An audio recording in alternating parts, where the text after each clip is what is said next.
नमस्कार दोस्तों, मैं आपका भाई सुरेंद्र चौहान आज फिर हाजिर हूँ और आज हम पहुँचे हैं जावली। आज तारीख है 19 मई। दोस्तों, मैं आपसे कहना चाहूँगा 2 दिन शेष बचे हैं 2101 महाकुंडीय यज्ञ में जो आहुति दी जा रही है उसके लिए। दिनांक 21 मई को महाप्रसादी के साथ में यह कार्यक्रम समाप्त हो जाएगा। तो मैं आज पूरे राजस्थान में क्या पूरे देश भर में मौनी बाबा के नाम पर चर्चा हो रही है। कौन है मौनी बाबा? मौनी बाबा ने जो दीक्षा है कहाँ से ली, कौन गुरु हैं, तो मैं आज आपको मुलाकात करवा रहा हूँ या फिर कहें कि रूबरू करवा रहा हूँ कि मौनी बाबा ने जिनसे गुरु ज्ञान लिया, दीक्षा ली।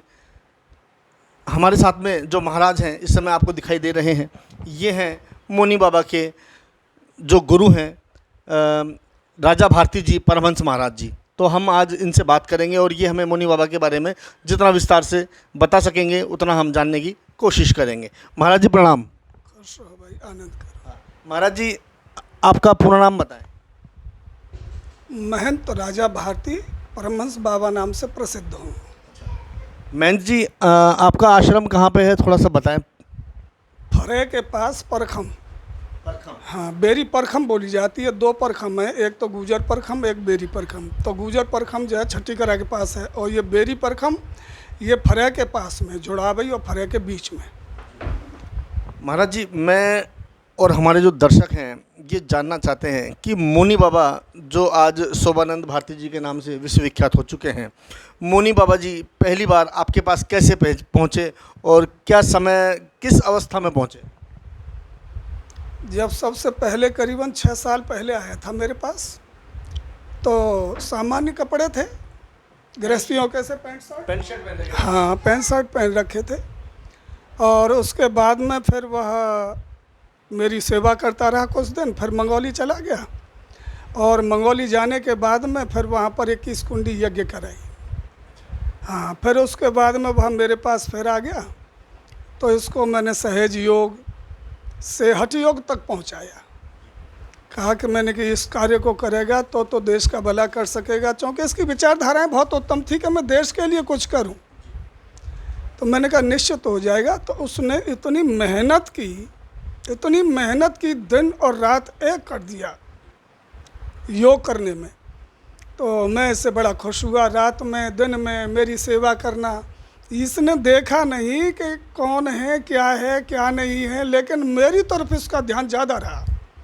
अब ध्यान रहा, रात में 2-2, 3-3 बज रहे हैं, पैर दबा रहा है, रोटी बना के खिला रहा है, यानी कोई भी इसमें मैंने चरित्र संबंधी भी कोई कमी नहीं देखी। महाराज जी, मैं एक छोटा सा सवाल मेरा ये है कि जैसा अभी आपने बताया कि इन्होंने सबसे पहले 21 कुंडीय यज्ञ करवाया, तो 21 कुंडीय यज्ञ करवाने के बाद में जो मौनी बाबा हैं इन्होंने फिर 1100 कुंडी यज्ञ करवाया। तो उसके बारे में थोड़ा विस्तार से बताएं कि 21 कुंडी यज्ञ से 1100 कुंडी यज्ञ के लिए एकदम से इनका मानस कैसे बना, या कुछ आपके द्वारा जो प्रेरणा दी गई उससे प्रेरणा पाकर ये इस ओर अग्रसर हुए? ऐसा है कि इसको जो हमने बताया था सहज योग के मार्ग से, अब इसको जो सिद्धि प्राप्त हो गई। इसने मुझे बताया कि अब इस समय मेरा अनुभव ये कह रहा है, तो मैंने कहा फिर करो, यज्ञ करो, जितना तुम पर हो सके, बड़ी से बड़ी यज्ञ करो। तो इसने विचार कर लिया कि मैं 11 से 1 कुंडी यज्ञ करवाऊंगा गुरुजी। तो मैंने भी कह दिया कि करो। और गांव वाले सब घबरा गए कि बाबा 108 की कर लो, ये तो हम पर नहीं जाएगा, हम पर भीख नहीं मांगी जाएगी, हम तो बहुत परेशान हो जाएंगे, इज्जत खराब हो जाएगी। मैंने कोई इज्जत खराब नहीं होगी। ये बच्चा वो है कि तुम्हें ज़रूरत नहीं पड़ेगी किसी चीज़ के, अपने आप आकर्षण इसके अंदर इतना हो गया है कि सब खींचे चले आएंगे। तो गांव के लोग बड़े खुश हुए और यज्ञ प्रारंभ हो गया। यज्ञ क्या प्रारंभ हो गया कि ये समझ लीजिए कि उस कलयुग द्वापर में युधिष्ठिर ने की थी 1011 कुंडी यज्ञ। फिर ये हुई, इसके बाद में फिर अयोध्या में हुई, फिर अयोध्या में 2100 हुई। इसने यहाँ पर पहले ही संकल्प ले लिया था कि गुरुजी मैं 2100 कुंडी यज्ञ अगली कराऊंगा। तो इसने बताया कि मैं यहाँ पर करा रहा हूँ, मैं नहीं करूँ। तो यानी अब स्वयं सिद्ध है, अब हमारी भी ज़रूरत नहीं है, क्योंकि आकर्षण शक्ति जिसकी बढ़ जाती है तो उसके साथ लक्ष्मी हर समय रहती है। दोस्तों मैं आपको बता दूं कि अभी 2100 कुंडीय जो यज्ञ है रामलला की जो स्थापना हुई थी अयोध्या में, वहाँ पर 2100 कुंडीय यज्ञ हो चुका है। और सुनने में आया है कि बेंगलोर में भी 2100 कुंडीय यज्ञ हो चुका है, बनारस में भी हो चुका है। राजस्थान में चूँकि ये पहली बार 2100 कुंडीय महायज्ञ का आयोजन हो रहा है। महाराज जी, एक बड़ा सवाल दरअसल क्या है कि मैं आज सोशल मीडिया पे देखता हूँ, तो वहाँ पे अभी जैसे ही यहाँ ये मौनी बाबा का जो 2100 कुंडी कार्यक्रम चल रहा है, तो यहाँ पर लोगों के द्वारा एक अफवाह उड़ाई जा रही है कि जो बागेश्वर धाम है वो यहाँ आने की उम्मीद जताई जा रही है। तो क्या ये सही बात है कि बागेश्वर धाम यहाँ पहुँचेंगे? नहीं, कह दिया था भाई उसने वैसे तो। अब पहुंचना ना पहुंचना पहले भी कह दिया था उसने। 1100 कुंडी यज्ञ में बड़ा खुल करके कहा था कि मैं ज़रूर आऊँगा, लेकिन थोड़ा सा आंधी वांधी से टेंट टूट गया, उसको मालूम पड़ गया, लाइव चली रही थी, फिर वो नहीं आ पाया। अब इस बार मालूम पड़े। हमें पता लगा है कि जैसे बागेश्वर धाम के पास में निमंत्रण तो पहुंचा दिया गया आपके द्वारा, और उन्होंने हामी भी भर ली है कि मुझे जैसे ही समय मिलेगा मैं पहुंचने का पूरा प्रयास करूंगा। लेकिन जैसे अभी हमारी जो बाबा के छोटे भाई हैं दिनेश जी, हमारी उनसे बात हुई तो उन्होंने कहा कि अभी तक हमारे पास में ऐसी कोई इन्फॉर्मेशन सूचना नहीं आई है कि बाबा का कोई कार्यक्रम ऐसा बन रहा हो जिससे कि वो यहाँ जावली पहुँचे। तो इसका मतलब मैं ये समझूं कि बाबा शायद नहीं पहुंच पाएंगे। हाँ, समय अभाव के कारण नहीं पहुंच पाएंगे, क्योंकि बाबा व्यस्त रहते हैं। आज धीरेन्द्र शास्त्री जी हैं, पूरे संसार में विख्यात हो चुके हैं, और उनका जो शेड्यूल है आज कई महीनों पहले ही बन जाता है कहीं अगर उन्हें इधर उधर जाना हो तो महाराज एक छोटा सा सवाल ये भी है कि जो मौनी बाबा हैं शोभानंद भारती जी, इन्होंने जो मौन व्रत धारण किया आज से 4 साल पहले, बताया जा रहा है कि मौन व्रत धारण किया था, तो क्या संकल्प था मौन व्रत धारण करने के पीछे? मतलब मैं इसको प्रवचन कर रहा था। प्रवचन करते समय के ये बोला कि किस तरीके से क्या इसका साधन होना चाहिए। मैंने कहा बेटा 2 ही चीज़ है, मौन और त्याग। जिसने कर लिया, मौन से ऊर्जा की उत्पत्ति होगी और त्याग से आसक्ति खत्म होगी। तो मैंने कहा बेटा ये कर सकते हो तो तुम कर लो। उसी समय से ही वो मौन हो गया। तो महाराज अभी जैसे मौनी बाबा का जो संकल्प है, जैसा अभी आपने कहा कि आपने जब उन्हें मार्ग प्रशस्त किया कि इस तरीके से आप अपना जो मार्ग है ये चुन सकते हो, तो मैं अब ये कहना चाहूँगा कि क्या हम भविष्य में उम्मीद कर सकते हैं कि मौनी बाबा अपना कभी मौन व्रत तोड़ेंगे? हाँ, तोड़वाएंगे उसका ज़रूर तोड़वाएंगे, लेकिन अभी थोड़ा सा और उसे मौन रहने की मैंने अनुमति दे रखी है। कितने समय तक? देखो, जब तक मैं उसके चेहरे को देखूंगा कि इसके चेहरे में परिवर्तन हो गया और अधिक, तब तक इसको जो है मौन ही रखूँगा। हमारा एक छोटी सी बात और कि जैसे अभी यहाँ पे मैं जब लगातार मैं लोगों को यहाँ जो जावली में जो अपना 2101 कुंडी कार्यक्रम चल रहा है, मैं लोगों को लगातार हमारे इस चैनल के माध्यम से, हमारे जो दर्शक हैं, हमारे जो व्यूअर हैं, हम पर भरोसा भी करते हैं, क्योंकि जो यहाँ घटित हो रहा है, जो यहाँ चल रहा है, हम बिल्कुल वही बात बताते हैं। चाहे कार्यक्रम छोटा हो, हम छोटा दिखाने के लिए तैयार हैं, लेकिन गलत बात और गलत मैसेज किसी भी तरीके से नहीं जाना चाहिए। इससे क्या है कि लोगों की आपके प्रति जो विश्वास है वो दृढ़ होता है। तो मेरा मानना ये है कि कम दिखाओ लेकिन अच्छा दिखाओ। तो हमने यहाँ पर अभी जब मौनी बाबा से भी एक बार बात की, उन्होंने हमारी बातों का लिखकर जवाब दिया, और उनके पिताजी से भी बात की, उनके माताजी से भी, उनकी बहन से भी, उनके भाई से भी। तो महाराज एक संशय है कि महाराज यहाँ के बाद में बांदीकुई जाएंगे, ऐसा सुनने में आ रहा है, और वहाँ शायद 3100 या 5100 कुंडी यज्ञ करने का है। बिल्कुल उसका विचार बन गया है। मुझसे ही उसने लिखित में कि ऐसे ऐसे बात है। मैंने बेटा करो, तुम तो कर सकते हो, कहीं भी बैठ जाओ वहीं पर तुम जो है कर सकते हो। ये मेरा आशीर्वाद तुम्हारे लिए हमेशा के लिए है।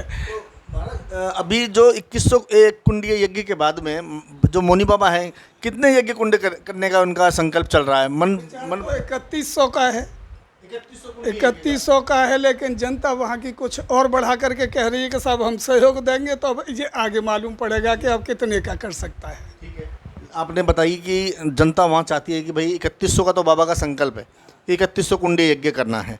तो महाराज जैसे ही 3100 कुंडी यज्ञ होगा तो शायद ये देश का सबसे बड़ा कुंडी यज्ञ होगा। विश्व का सबसे बड़ा होगा। विश्व में आज तक ऐसा नहीं हो पाया। हुआ ही नहीं है, हुआ ही नहीं। 2100 तक तो पहुंच गए लोग, जी लेकिन 3100, 5100, 4100 ये अब आगे बढ़ेगा ही, जी और निश्चित इसको सफलता मिलेगी। ये नहीं है कि इसमें कोई संदेह हो, क्योंकि इसमें स्वयं में ऐसा सिद्ध पुरुष हो गया है कि चारों ओर से आकर्षण शक्ति यानी लक्ष्मी बरसेगी, ऊर्जा बरसती है इसके ऊपर। तो इसलिए यह तो बहुत बड़े बड़े यज्ञ करेगा भविष्य में। दोस्तों, जैसा अभी राजा भारती जी परमहंस महाराज जी ने बताया कि जो मोनी बाबा हैं, मोनी बाबा ने अभी जावली में 2100 कुंडी यज्ञ करवाया, चल रहा है वर्तमान में, और पहले फतेहपुर सीकरी में 1100 कुंडी यज्ञ करवा चुके हैं। अभी बाबा का जो मन है वो बांदी कोई जाने का है, और वहाँ पर बाबा 2100 कुंडी यज्ञ को से भी बड़ा यज्ञ वो हो सकता है 3100 कुंडी यज्ञ हो, 4100 कुंडी यज्ञ हो, या 5100 कुंडी यज्ञ हो। लेकिन जैसे ही मोनी बाबा के द्वारा 3100 कुंडी यज्ञ करवाने का घोषणा की जाएगी, ये करवाया जाता है, तो ये हमारे देश का ही नहीं अपितु इस संसार का सबसे बड़ा हवन कुंडीय यज्ञ होगा अगर बाबा 3100 कुंडीय यज्ञ करवाते हैं। तो ये हमारे लिए कितने गौरव की बात है कि हमारे अलवर ज़िले के लक्ष्मणगढ़ तहसील के छोटे से गांव जावली का बेटा, जो आज मोनी बाबा शोभानंद भारती के नाम से देश दुनिया में अपनी पहचान बना रहे हैं, अपने तप का और अपनी साधना का डंका मनवा चुके हैं, उसके बाद में बाबा अब ऐसा करने जा रहे हैं। तो महाराज, मेरा सवाल ये भी है, थोड़ा सा हमारे जो व्यूअर हैं, क्या है कि जो दर्शक होते हैं सभी तरह के सवाल उनके मन में जागते भी हैं। तो कुछ मेरे पास कमेंट आए महाराज जी कि किसी का बच्चा परेशान है, किसी की बीवी परेशान है, किसी की बेटी परेशान है, कोई खुद परेशान है, तो वो लोग ऐसी समस्याओं को लेके महाराज जी के दर्शन करने के लिए आते हैं। तो महाराज जी क्या कोई उपचार या इलाज या फिर कुछ ऐसा बताते हैं? नहीं, कुछ नहीं, उसका तो भस्मी ही काम करती है। संत की क्या है, भस्मी होती है, तो बस भस्मी से ही सब लोग ठीक हो जाते हैं। कोई वैसा रोग होता है तो इतना अच्छा उसने पढ़ लिया है कि 2-4 दवाई उन्हें बताता है। यानी 90% तो अभी तक तो हमें यही मिला है कि बहुत लाभ हुआ है सबको, और 10% कुछ लोगों ने कहा है कि इंतज़ार कर रहे हैं। बहुत अच्छा। दोस्तों, अभी जैसा महाराज जी ने बताया कि जो लोग अपनी समस्याएं लेकर आ रहे हैं, अपनी पीड़ा बाबा के पास लेके आ रहे हैं, तो बाबा उनको अपने जो धुने की जो भस्म होती है उसी के माध्यम से उनका इलाज कर रहे हैं, और लोगों को इसका लाभ भी मिल रहा है। तो हमारे कुछ दर्शक थे, हमारे कुछ व्यूवर्स थे, उन्होंने कहा कि महाराज भैया, मुझे उन्होंने कहा कि भैया क्या महाराज ताबीज़ बनाते हैं, क्या महाराज कोई झाड़ा देते हैं, या महाराज कोई इलाज करते हैं? तो दोस्तों, मैं आपको बता देना चाहता हूँ, महाराज सिर्फ़ और सिर्फ अपना आशीर्वाद प्रदान करते हैं, और अपने धुने की जो भस्म होती है उसी को वो आशीर्वाद के रूप में जो भी उनके दर्शन करने के लिए आता है, जो भी कोई व्यक्ति परेशान है, उसको वो अपनी भस्म के रूप में जो प्रसाद देते हैं, उसी को लेने से जो व्यक्ति है उसके कष्टों का निवारण हो जाता है।